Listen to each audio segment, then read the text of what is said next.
For 44 years, Varsity Ford in Ann Arbor has been more than just a dealership. We're a family, proudly serving yours. As one of the top volume Ford dealers in the world, we're proof that when you treat people right, they come back, generation after generation. And now we make it easier than ever with complimentary pickup and delivery for both sales and service. So you can buy or service your Ford without leaving home. Varsity Ford, driven by family, built on tradition. All right, everybody, welcome back to Gridiron Gang, a Detroit News Lions podcast. Today, we are discussing fallout from the team's 16-9 loss to the Philadelphia Eagles. We're going to preview this weekend's Giants game, and we're going to do a little bit of banter in between. Should be a good episode. Really looking forward to it. Before we get to all that, I'm Nolan Bianchi. With me, as always, is my partner in crime, Richard Silva. Richard, how art thou today? Going against your hometown team here this weekend. Going to be a tough game for your father to sort out his allegiances. Sure. So I'm looking forward to hearing how he's going to handle that, what his thoughts are on the game. Next week, we should have actually had him on this podcast, but maybe next week's podcast, we can get like Mr. Silva. This is a direct plea from me to you. Just a Giants minute, just come on for a minute or two or three and, just give us your thoughts about the Giants. Yeah, Dad, this is a direct plea from me to you. Don't do that. I think he's a Giants fan first, but at this point in the season, he kind of knows the season's a wrap. So I will be interested to see who he's rooting for in this game. But no, I'm excited. I'm excited for this one. I'm excited to talk about the Eagles game as much as people might not be excited to hear about the Eagles game. Yeah. You and I, when we talked on Sunday night, it was one of our longer, I think it was our longest post-game podcast of the year.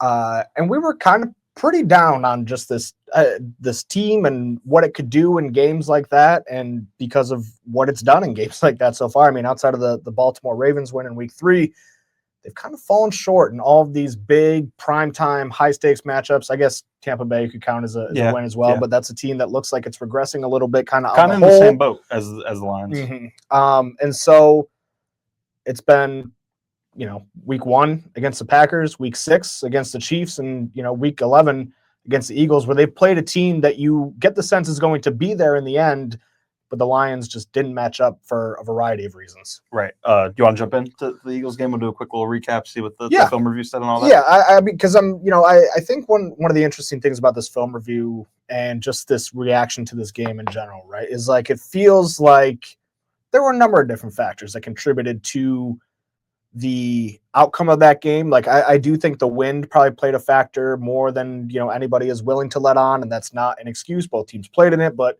I feel like you could see some clean pockets where Jared Goff making those throws, just not quite with the strength that we're used to him throwing the ball with. But then on the other hand, there were some very real like deep-seated protection issues and things like that have kind of been showing their face all year long. So when you look back at the film, I know you reviewed the money downs, the third down, the fourth down. They were 3 for 18 on those downs in that game. What did you see on third down with this team? It was as ugly as I think we all thought it was in the moment in terms of execution. It felt like all the players that the Lions depend on most kind of took turns like letting them down in some respects. Jared Goff, his worst career completion percentage, and it tracked based on what we saw. The missed throws to Amon-Ra St. Brown, the low throw to JMO on fourth down that we talked about. I guess we'll start there. Let's start there with the Goff and St. Brown connection. 0 for 7 on those third and fourth down targets, which is really crazy. Like this is the same tandem that completed 31 consecutive targets last year. I think from my untrained eye, and of course this is me not knowing the exact depth that St. Brown should run some of his routes. Maybe I think of the first one. There's a 3rd and 16 in the first quarter. It's the first money down that they face. And they actually had a chance to convert it. It was 3rd and 16, and it's man coverage, and it's trips. St. Brown is by himself on the left side of the line. And Goff shows good anticipation, in my opinion, like throwing the ball before St. Brown comes out of his break, because Quinyon Mitchell. Thank you. Quinyon Mitchell is in trail coverage behind him, and Saint's either going to break out or break in. Goff obviously knows he's going to break in, so he throws it with anticipation, but he throws it like 2 yards short, and he hops it to St. Brown. If that ball's on the money, that's a huge conversion, third down to keep the opening drive going, or the Lions' opening drive going.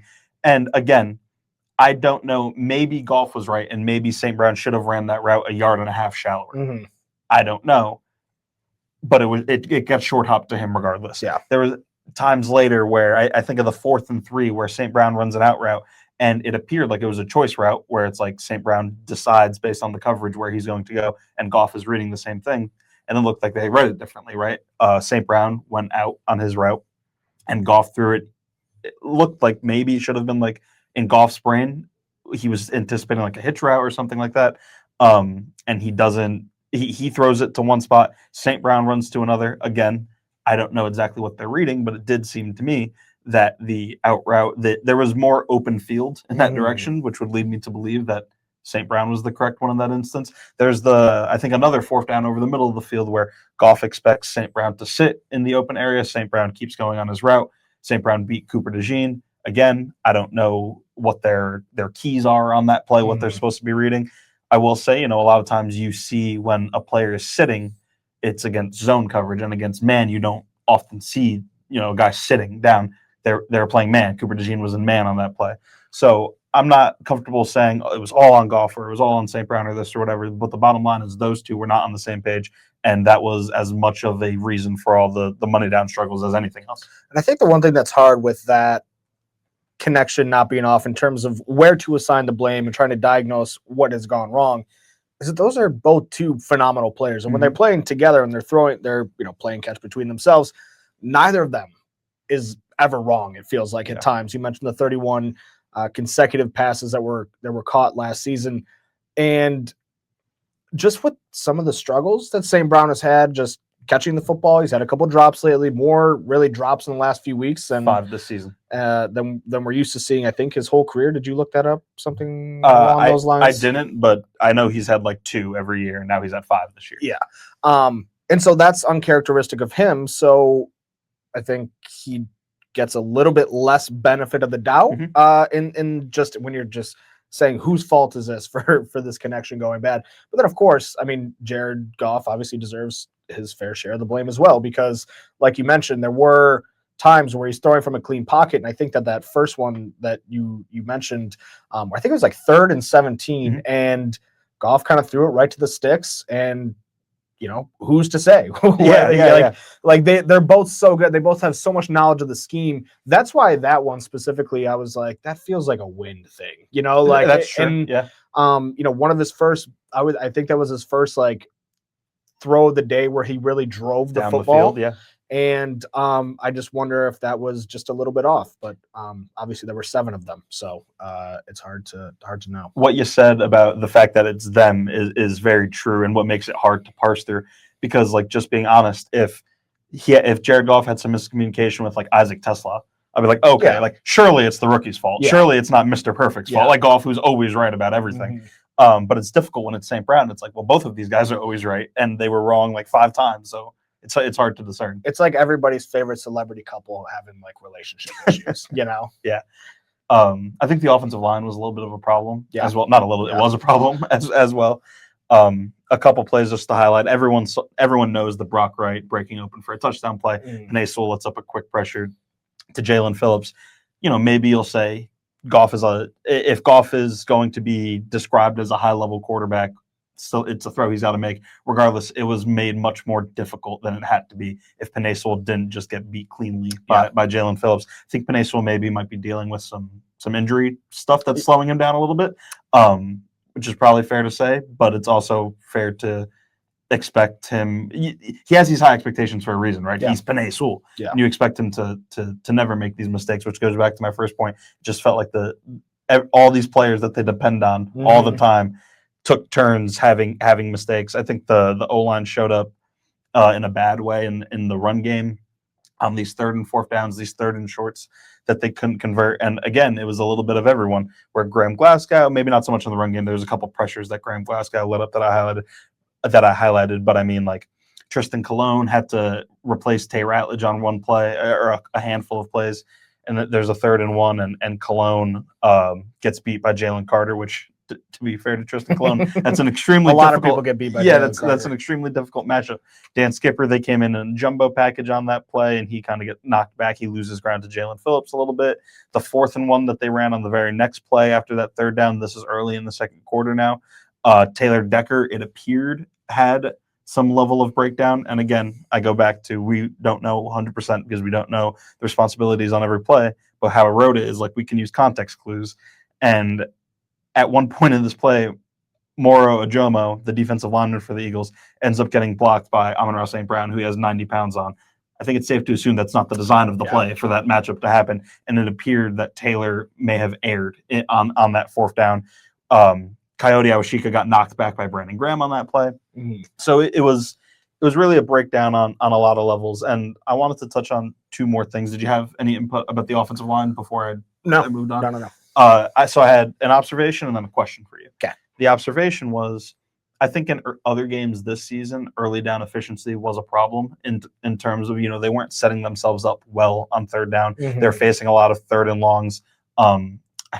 Chiefs, maybe. What was the game that they lost where they faced like 17 3rd downs? It was nuts. It was like a season high 3rd downs. It feels like probably the Chiefs game. Yeah, I think it was Vikings, and that makes sense because they were getting that pressure. They got sacked. The run game couldn't take off. In this one, the average 3rd down distance to go was 7.7 yards. That was skewed by a couple. There was a 3rd and 16, a 3rd and 17. They had 5 3rd down opportunities from 5 yards or fewer. They went 1 for 5, 20%. That's their lowest rate on the season so far. So even in the manageable situations, it was poor. That's the observation. My question is for you. So after that Vikings game, I think it was very easy or clear to say like they got out schemed. They got, for lack of a better term, out coached in that game. This game, it felt like they got outplayed. Like the Eagles just won more reps than the Lions did. Which one concerns you more?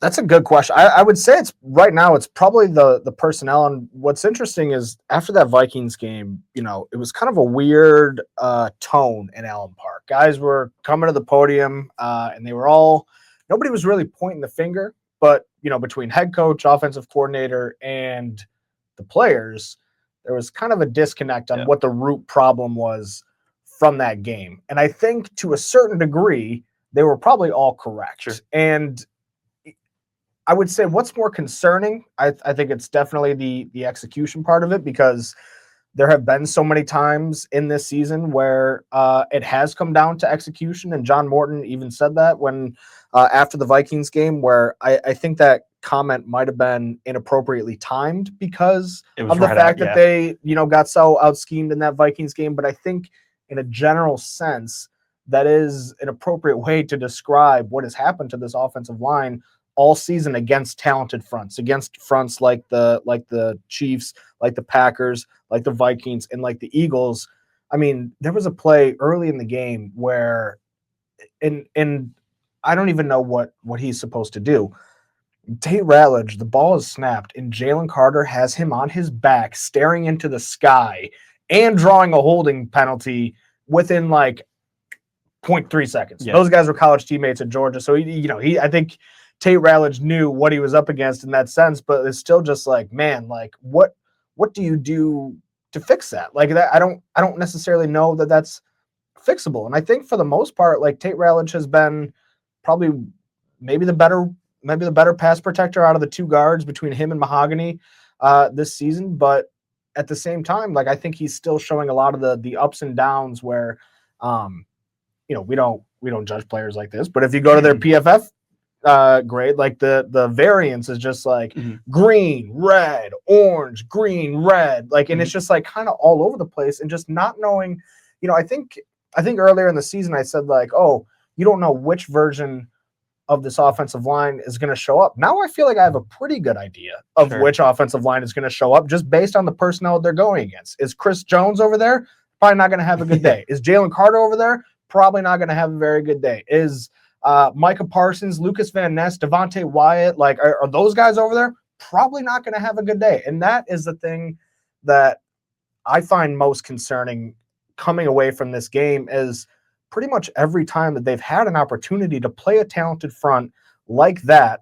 Maybe you could say Tampa Bay had a pretty decent front, but again, they were missing Kalijah Cansey. They were missing a piece or two And I just feel like it's a pretty common theme that they lose those games. Playing a talented front, lose those games. Even the Cleveland game, they won that game, I think, pretty handily. I can't even remember the score, honestly, but they played terrible on offense. Yeah. Like the Jared Goff, I think before this past week's game, that was his lowest completion rate of the season. They didn't allow a sack somehow, but he was being pressured like crazy.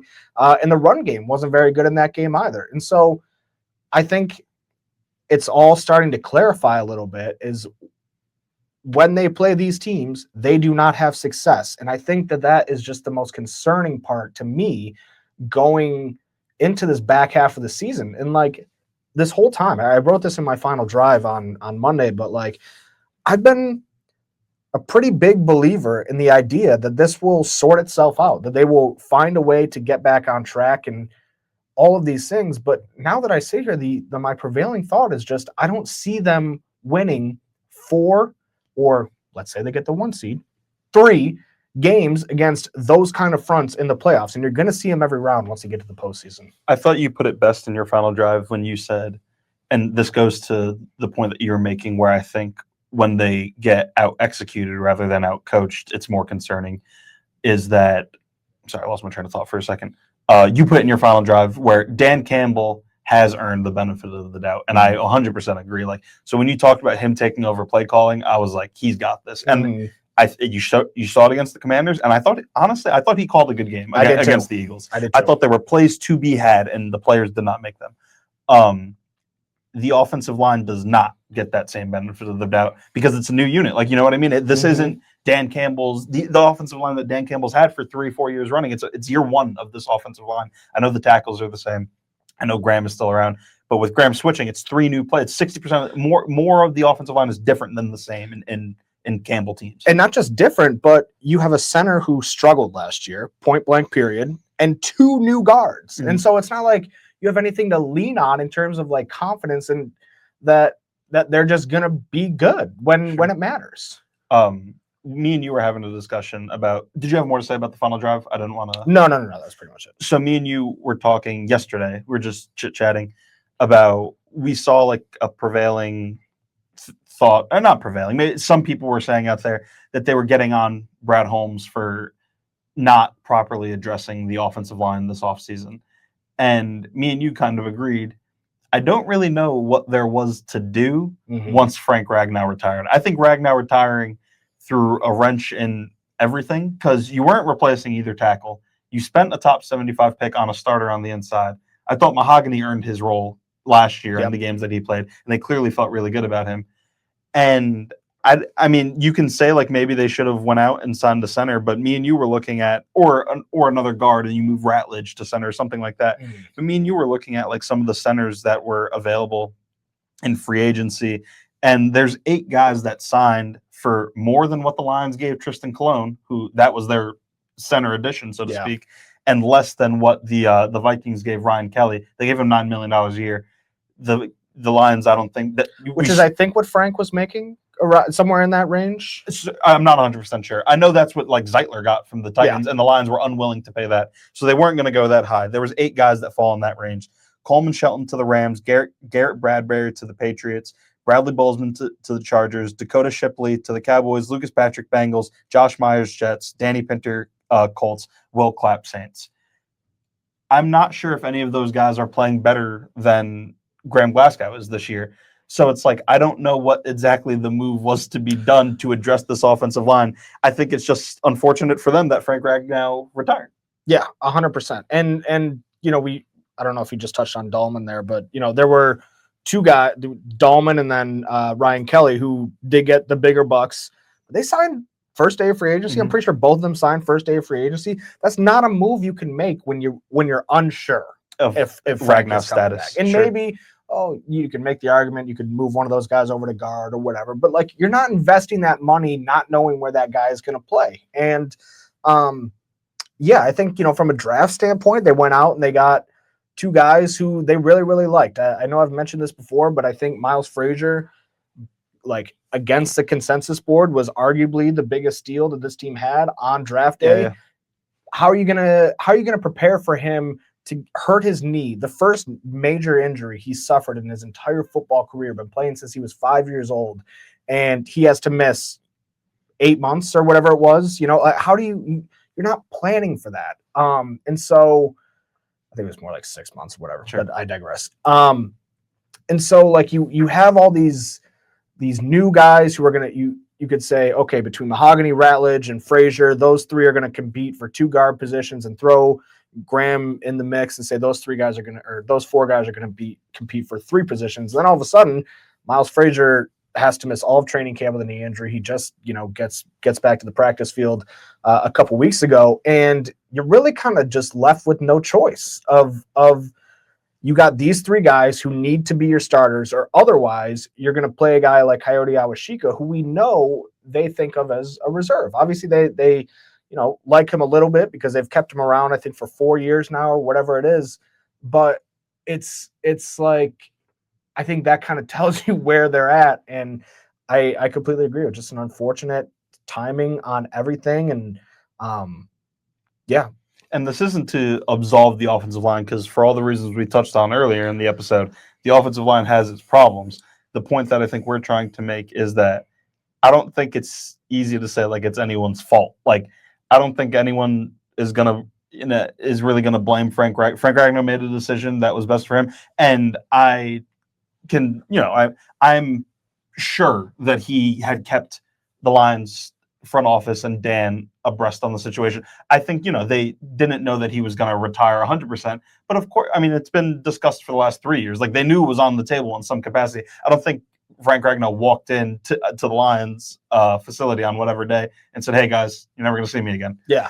I'm sure that it was kept in the loop. So it's not Frank Ragnow's fault. I don't think it's Brad Holmes' fault. I don't think it's anyone's fault, but I do think the offensive line is in a poor position. And I think if this team does fall short of expectations, which through 10 games it has at 6-4, I think that is short of expectations. It's the offense. It's on the offensive line. That's the long and short of it. Yeah. Yeah. I understand. Like, I understand why people are looking for someone or something to blame, but just the way of the world sometimes. Just the way of the world sometimes. We want to talk about why this is kind of related.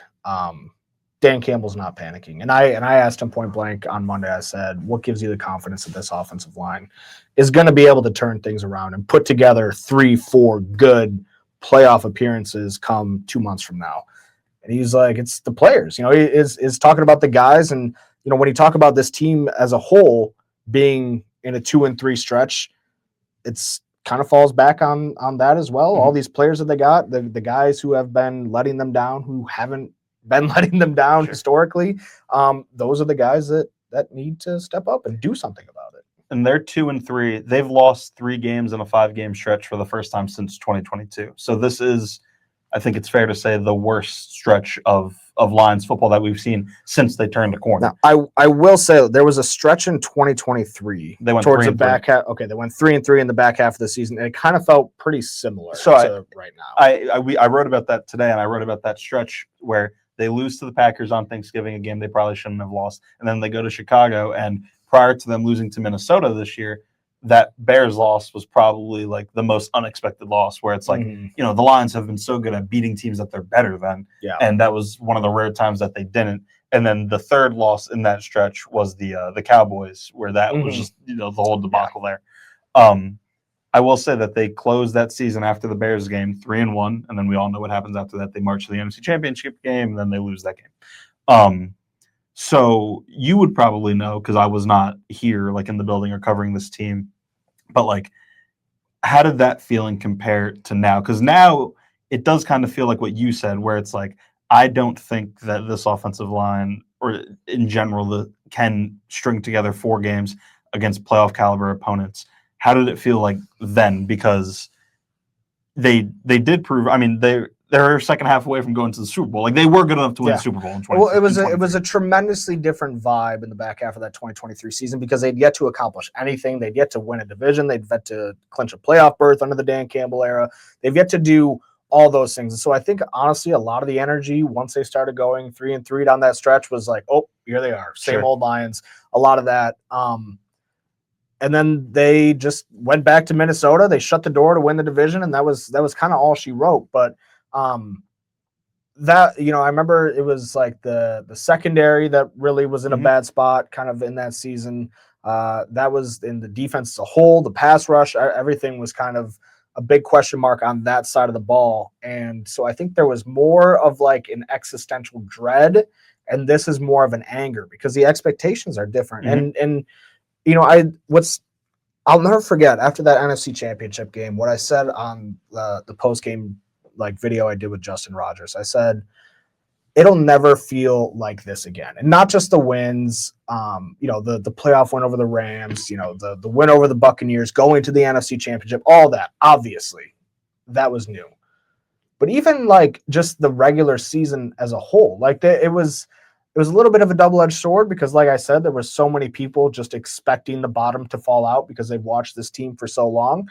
But there was still a little bit of like whimsy to it and like, let's see what happens. Euphoria. But now it feels like the clock is ticking. And, you know, this team is set up to contend for years to come. Like when I think about this roster and what they can do in the future, like the Lions aren't going anywhere as we know them. But this season might be a regression from last season, the year before, and probably even next season too. Like I expect them to get this figured out. We talk about Brad Holmes. He has solved pretty much every problem that this team has had since he took it over. And there were a lot of problems, folks, when he showed up. And so I think that there's a high degree of confidence that he is going to get it solved at some point in the future. But it just feels like this season, when you have the same problem in week 11 as you do in week 1, it doesn't instill a lot of confidence that this regular season, because like I said, the expectations change. This is the regular season is no longer, oh boy, I hope my favorite team wins and they can get into the playoffs. Every week is, okay, are they going to show me the thing that I'm worried about is going to prevent them from winning the Super Bowl? Yeah. And it's just a different approach to like consuming the games. And right now I don't blame fans for being a little bit upset because like I said, it's the same problems that showed up last week were the same exact problems they had in week 1, which was the same exact problems. Like they have intermittently sprinkled this in and nothing's really changed in those games. And I think it makes the angst make sense given that the year that they're coming off of in 24, where it was legitimately this team, the fan base, the roster, the front office, the coaches were robbed of being able to really get their best shot at it. They were, when healthy, I think comfortably the best team in the NFL last season, and not even really much of a question about it. And, you know, they hit critical mass at some point, and they lost so much on defense. To put a bow on just the banter part of it before we get into some news and notes and look ahead at the Giants,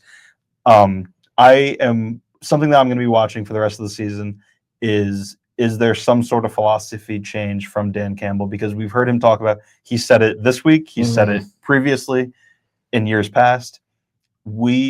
And talking as Dan Campbell, we will do whatever it takes to win. I think in his opening press conference, he said something to the effect, like, win by any means necessary. If we got to throw it 100 times, we'll throw it 100 times. If we got to run it 100 times, we'll run it 100 times.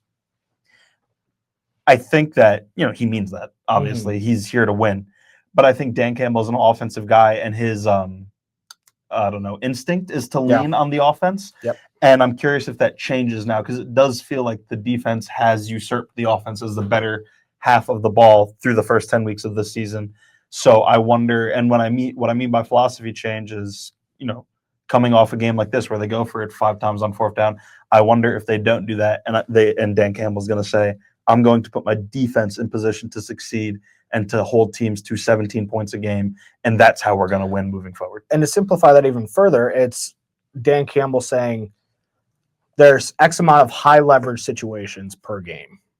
I'm going to try and keep my offense out of them as often as possible and put my defense into them as often as possible, because, again, that's the unit you can, I think, wholly trust a little bit more right now. And don't get me wrong, there's some issues over there. I was going to say, and we should touch on that a little bit, because as good as the offense is back, it's all about the offense again after the Commanders game, there were some concerns coming off of that Commanders game. They gave up 22 points to a backup quarterback and just a banged up team, the explosives, but this is also a unit that's going to get people back. And I think what's important about that is that for as decent as this defense has played over the last few weeks, despite the injuries, they haven't been getting the ball production. Mm-hmm. And I think that was something that they really relied on through the first half of the season where, we were coming out of that Bengals game. It's like, gee whiz, like, why is everybody so mad? Like, they scored 37 points and and well, you know what happened in that game? They got 3 turnovers and they I think through the first, I can't remember when I looked this up. It was somewhere around like week 7 or 8,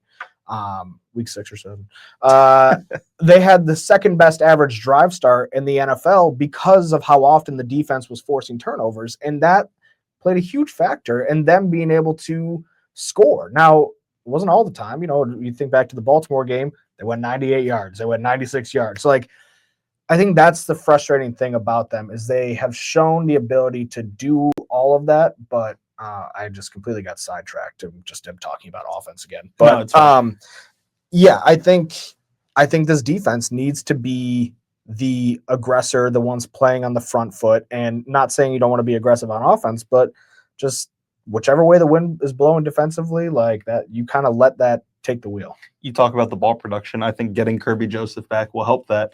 But today they provided the estimated, it was a walkthrough today, and by today I mean Wednesday, of the estimated injury report. And I think Wednesday is probably not a great day to like take a lot from, just because a lot of times it's, guys get rest on Wednesday, whatever. Thursday, Friday is really where you should keep your eye on. Kirby Joseph was estimated as a non-participant. Again, he hasn't participated in practice in like more than a month. Since the Bucs game. Yeah, more. It's been a long time. Or since the Chiefs game. Yeah, right. Yeah, he hasn't played since the Chiefs game. It's been a while since we've seen him, and we'll see if he's able to go this week. I will say they missed that. They missed his interceptions. Thomas Harper in his place has been playing phenomenal. Yes. And you and I were texting last night, and I was like, how this guy, like, I watched a video, again, side tangent. I watched a video from like Oklahoma State when he was there with his brother, and his brother was like, yeah, I went to Oklahoma State to play football, and then I was like, and he didn't play football, but he played a little bit of flag, and I was like, hey, dude, you should play football. Like, might as well. It could be an easy scholarship. And he's like, all right. And he just like gets an easy scholarship. Then he goes undrafted. And then who does he get picked up by? The Chargers. And he just like plays 200 snaps for them and is like graded out as a top 15 safety in the league. Then he gets released or waived, picked up by the Raiders, goes through training camp, gets waived again, picked up by the Lions, and he's like the 15th best safety in the NFL per PFF grade on defenders who have played X amount of snaps. So he's been really good. It's just the ball production, like we said. Yeah. I think of one throw against the Eagles, and it was, I think, a deep shot to Devonta Smith with Amik Robertson in coverage. And I think Jalen Hurts might have intentionally overthrown it because he knew that it was well covered. But I looked at you when that play happened, and I think Thomas Harper even like kind of like clapped his hands mad because it was kind of like a lofted ball over the middle of the field. And I'm like, man, if that's Kirby Joseph in there, that's probably an interception. Yeah. Which it could have been. But to your point, your larger point about Thomas Harper, yeah, he's been a rock star. Him and Rocky Yassin have been awesome in relief. Yeah. Like amazing. The secondary has been a definitive strength, and they're no small part of that, or whatever the saying is. They also haven't really forced a lot of fumbles lately. And that is something that you can say, oh, they got to do that. But that's just a volatile stat in and of itself. And so I don't think those are things you can really count on, despite the fact that they were undoubtedly contributing to wins early in the season. Right. You want to get to some of the other injury updates from Wednesday? So there were 5 guys who were non-participants today. Cornerback Terron Arnold, he's still in concussion protocol. Don't really know. Campbell called him day-to-day? Day-to-day, so I think it's possible that he returns this weekend. Brian Branch, no practice with a toe. That was something that Campbell said he thinks he's going to be okay. I don't know if it's related to that like little injury scare that he had against the Eagles. He grabbed his knee. Okay. Kirby Joseph, knee, just mentioned that. Taylor Decker, shoulder. Penei Sewell, ankle. Both of those guys also missed practice last week, but ended up playing in the game. Limited practice today. Graham Glasgow with a knee. Tate Ratledge with a knee. This is exactly what you want for your offensive line that's struggling. DJ Reed with a hamstring. Marcus Davenport with a shoulder. Josh Pascal with a back. Brock Wright with an ankle. Isaac Tesla with an oblique. And Sione Vaki with an ankle. I think all of those specifically should be taken with a grain of salt just because they were injuries that dated back to last week. And I'm just assuming that they just, I don't know, didn't update it isn't the right way to put that. But and again, it's an estimation today. Yes. It's a walkthrough. Yeah. And then full practice, Malcolm Rodriguez, he was activated yesterday. So he's going to play or has be eligible to play in Sunday's game against the Giants. Miles Frazier was a full practice, so that's another positive sign. Khalif Raymond cramping, another reason to not take this list all that seriously, because I don't think that Khalif Raymond would have a cramping designation and something not happen in the game. And Jacob Sailors with a back, he was also full practice today. Right. I think the couple to watch beyond what you mentioned about Terrion and Branch is Glasgow, is Ratledge, because we've known this Decker shoulder thing has been an issue all year. Since the Commanders game, this ankle has been an issue for Panay when he got rolled up on and had to miss some time. They've been able to push through those injuries, though it's hobbled them, as we mentioned with Sewell, and has been well documented with Decker. But I think Glasgow and Ratledge, those are the two to watch at the injury report tomorrow. If we see him in the locker room later today, because we are going to the locker room after this, so maybe we'll get some news about either of them after this podcast recording. But today, tomorrow, Friday, those are the two that I've got my eye on. What did he say about Branch, or what did he say about DJ Reed? He said that he's hopeful. Campbell said that he's hopeful in potentially getting him back this week, but a lot of that's going to be decided tomorrow, Thursday, and Friday, based on how he looks in the full speed practices. Yeah.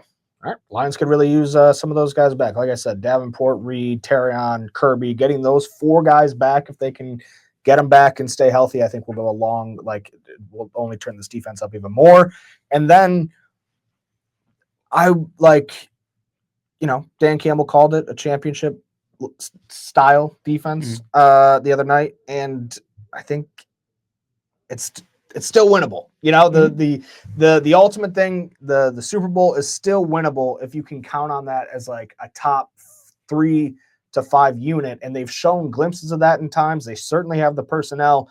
You could win a Super Bowl 13-10. I don't think they want to, but you could. You could in theory, and teams have done it against Dan Campbell, those 2000 Ravens. So should we permission to go there? Permission to say the word? I don't know what the word is, but yes. The stinky New York Giants. Oh no! All right, let's preview this game. Look at the lines. Lions are favored by 10.5 points. Over under 49.5. Implied score of 30-19.5. This is a team that, if the season ended right now, would have the number 2 pick in the draft. They have been not good. They are reminiscent, honestly, like this entire season has been reminiscent of some Matt Patricia years, where this team is always in the mix, always kind of there fighting. They've got good players, but at the end of the day, they can't finish, and it cost Brian Dable his job because he was fired last Monday. So like 9 days ago is the time of this recording, and promoted promoted offensive coordinator Mike Kafka to interim head coach. So a little bit of moving and shaking over there. Didn't quite get the full interim coach bump against the Packers because they ended up losing that game 27-20, but they also really hung in there and had a chance to win, just like they have most games this season. That's the thing with them, right? Where we talked about it. We did our NFC North predictions last week, and I was just expecting the bottom to fall out of this team. And once again, it was a game that they were in, that they were down 7, I believe, driving, and Jameis Winston throws an interception in the red zone, in the end zone that I don't think was actually his fault. That ends the game, whatever. But the point is that they've been close in all of their games this year. Basically, I don't really recall them getting blown out. The Eagles, they got blown out. I remember that when they played in Philly. They also beat the Eagles. They also beat the Eagles, the same team that the Lions just lost to. So I do think it is a dangerous team, especially with the defensive front that they have, and we'll get into it in a little bit. Where we just talked about the offensive line if there's an Achilles heel for the Lions, it's that offensive line. Well, this team is so paradoxical, though, because it doesn't make any sense. The offense doesn't have anybody left except for Jackson Dart. They're fine, and then, kind of, because he'll play this week.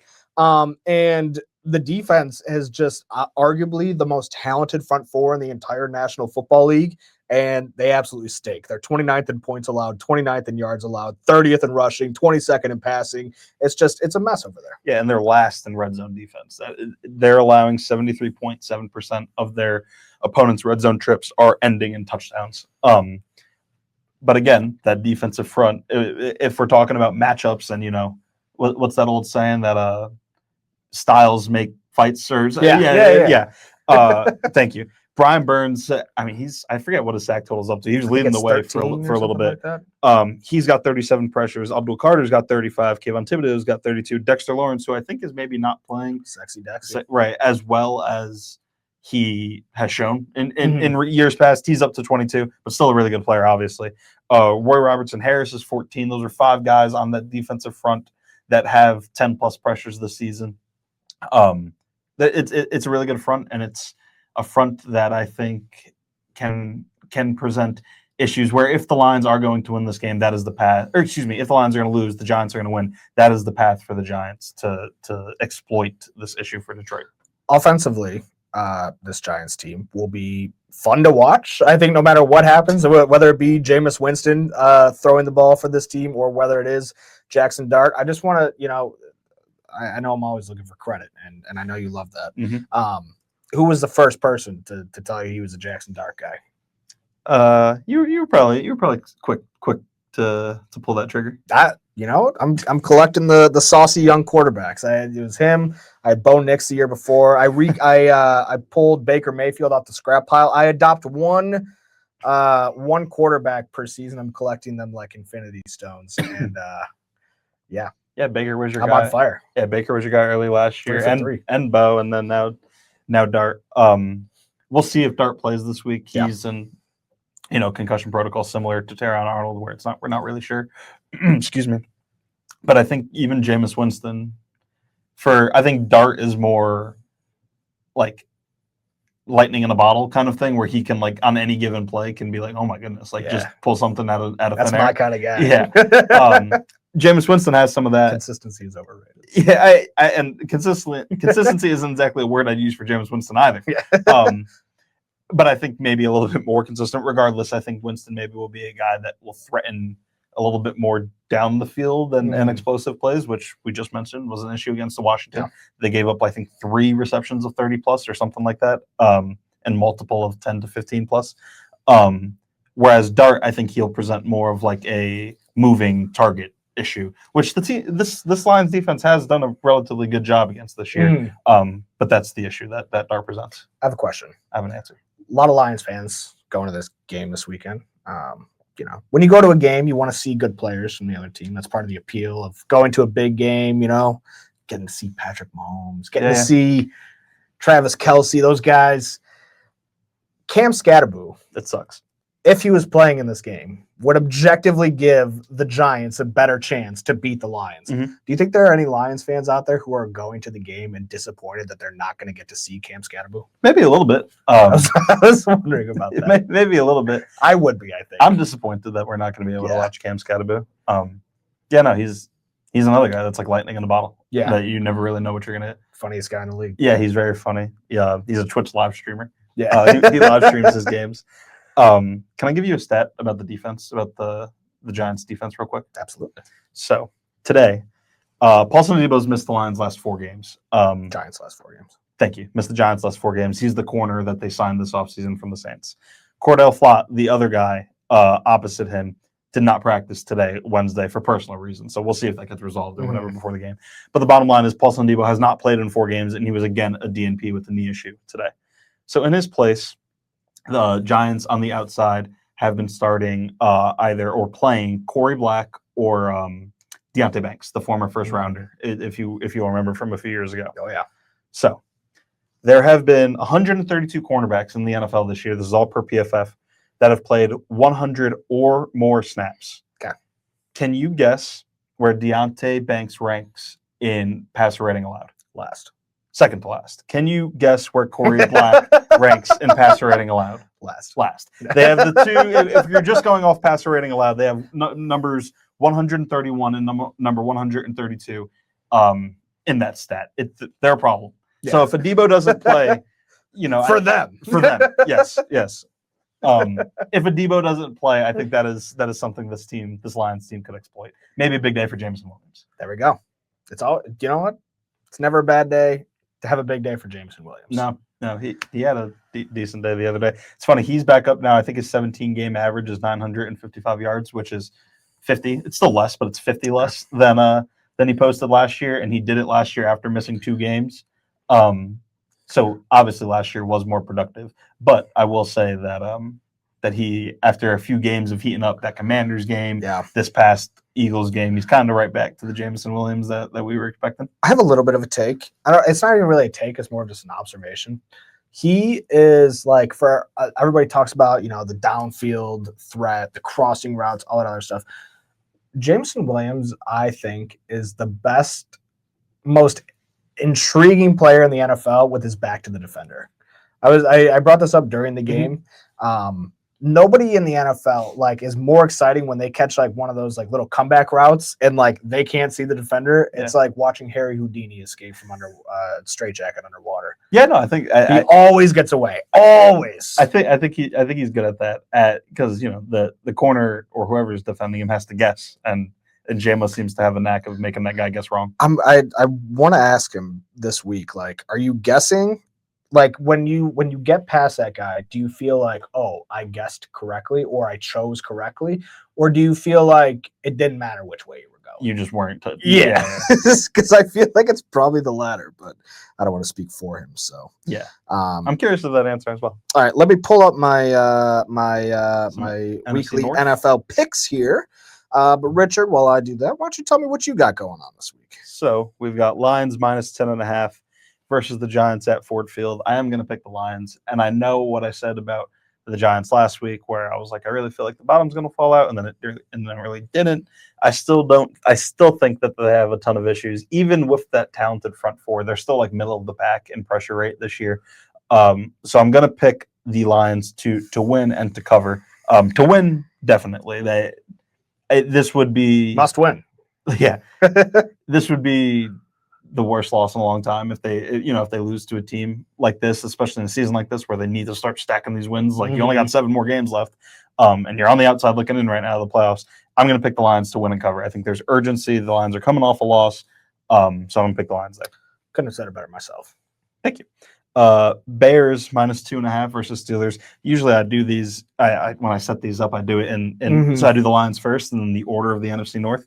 How about the Bears being the first team that we talked about here before the Lions? Bears minus 2.5 versus the Steelers. Who are you picking? I got the Steelers. I don't know if Aaron Rodgers is going to play this week, but I feel like the Bears have been living a little dangerously. And, they're at Soldier Field this week, so I guess that's not really much of a factor. But I just think they've been living dangerously. I think Mike Tomlin's team needs a win. And the one thing you can say about the Pittsburgh Steelers is that they might not ever be great, but they will always find a way to get the necessary wins to make the playoffs and lose in the first round. So I think they're going to take one step towards doing that this weekend against the Bears. The Rodgers thing is really what swings it, right? I've got the Steelers as well, but it sounds like he's playing. Yeah. Exactly what you said about the Bears, where, again, maybe they'll just keep getting away with this over and over again, but it does feel like they are living right on that edge. Yeah. Last one here, Packers minus 6.5 against the Vikings. What do you got? I'm taking the Packers, and I don't know, maybe I just have this weird thing for the Packers where I saw them in week 1 and I'm eventually that team's going to come back. So that's why I'm picking them here. I just believe eventually it's going to come around for them. I'm going with the Vikings. 6.5 is a lot of points. Packers, I mean, they obviously covered 7 last week, but I think relative to the rest of the NFC, I think, and this is not really a shot at Matt LaFleur, but when it comes to him versus other coaches in the NFC North, I just can't side with him in these games for whatever reason. Again, I'm picking the Packers to win, but I think there will definitely be plenty of opportunities for as bad as JJ McCarthy and the Vikings offense has looked at times over these last couple of weeks. I think there will be opportunities to for the familiarity to kind of help the Vikings out and stay in this game. And so you've got the Packers winning, but not by that amount of points. Correct. Going to try to thread that needle. Who's your best bet? My best bet of the week is the Tampa Bay Buccaneers plus 6.5 against the Rams. No real analytical thoughts on this game. Just the Rams have been riding high. The Buccaneers are kind of in a bad spot. I think the Buccaneers are still a good team. And even if they don't get the win this weekend, Rams coming off, it's not really a letdown spot, but, coming off that big win over the Seahawks, I think, we're just going up-down theory on this one. That's bold because I've got the Rams in that game. I think the Rams might be the best team in the NFL. I don't disagree After that that's possible. these weeks. So that's bold. Mine is the Patriots at the Bengals, 7.5. The Bengals are going to be without Jamar Chase, which feels significant. And I'm all the way in on the Patriots, and everything that the Patriots are selling, I'm buying. So I think this one could get ugly. So that's why I made the Patriots my best bet here. Well, there we go. All right, finish up with a blind ranking today, and I'm going to be honest, Rich. I didn't write anything down or really have anything prepared, but I did think of something on the way in that I can just do off the top of my head. Okay.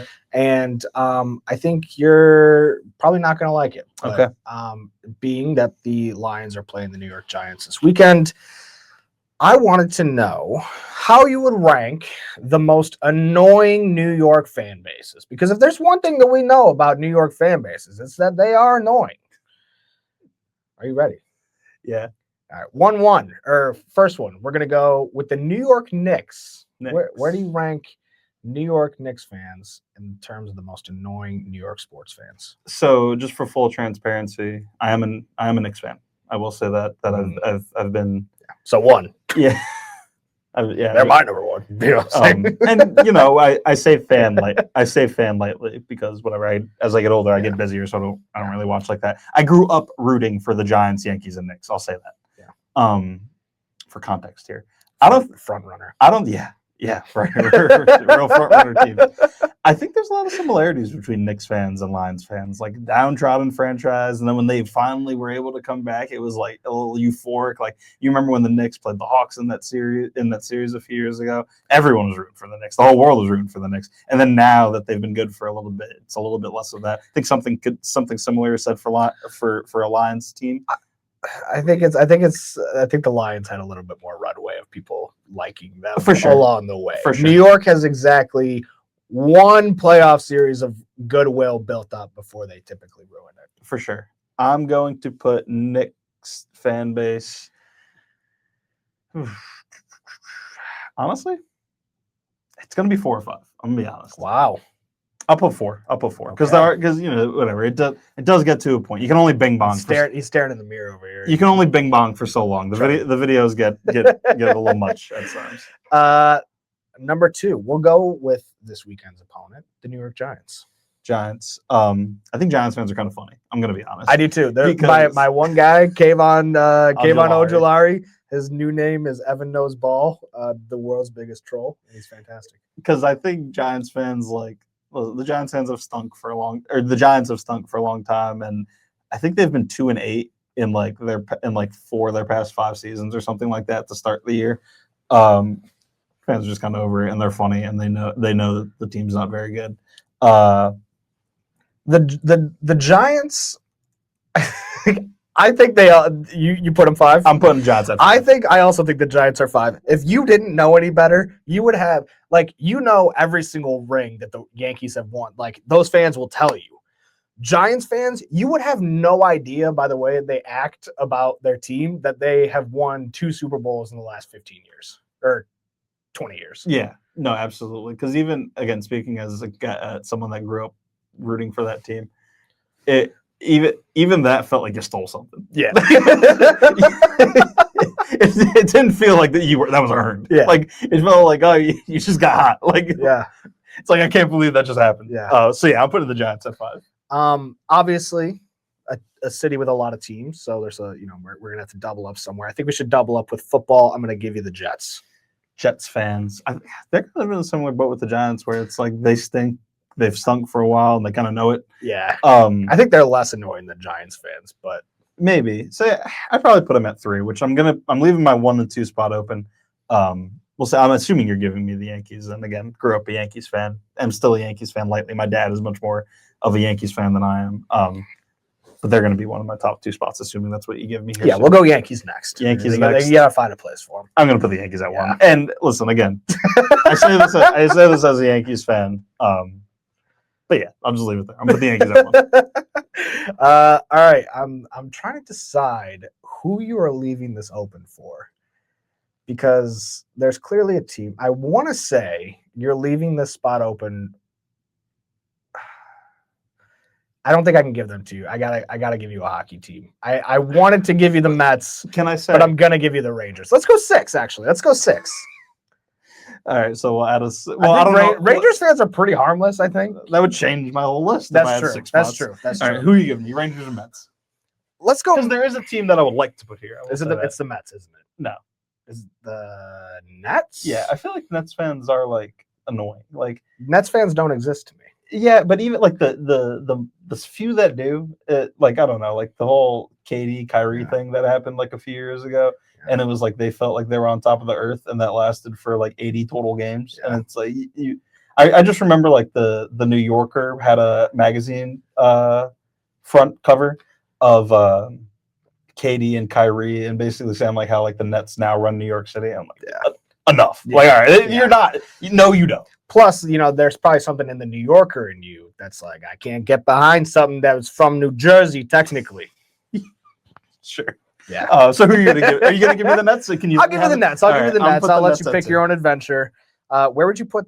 So you got Yankees, Nets, Jets, Knicks, Giants. Where would you put Rangers fans on this list if you were just going to pop them in there? So I will say, and I'm sorry for offending. I know you because you're a big hockey. This guy fan. doesn't know puck. I don't know puck. I've never really watched hockey. I watched the Rangers when they made the Stanley Cup, but that was it. I don't really. I'm be honest. I can't answer. I don't know anything about Rangers. The Rangers faithful. What about Mets? Mets. I got a family that's Mets fans, and they're humble Mets fans, so maybe that skews it a little bit. I think I'd put them probably like under the Knicks and between the Giants and above the Giants. Pretty self-deprecating. Pretty expecting the worst and just kind of like freaking out when the best happens. Yeah, exactly. Which I respect. All right. Anything else? No, I think that covers it. Okay. We got to run to locker room, so we're going to let you guys go for this episode. We'll be back with I another. support all my New York teams, by the way. There we go. We'll be back next or after with a post-game episode after this week's game against the Giants. And then in the build-up to that, obviously, we'll be pumping out content all week long. So go to DetroitNews.com and subscribe. There's never been a better time to be a Detroit News subscriber. Until then, see you back here next week. Same time, same place on Monday morning.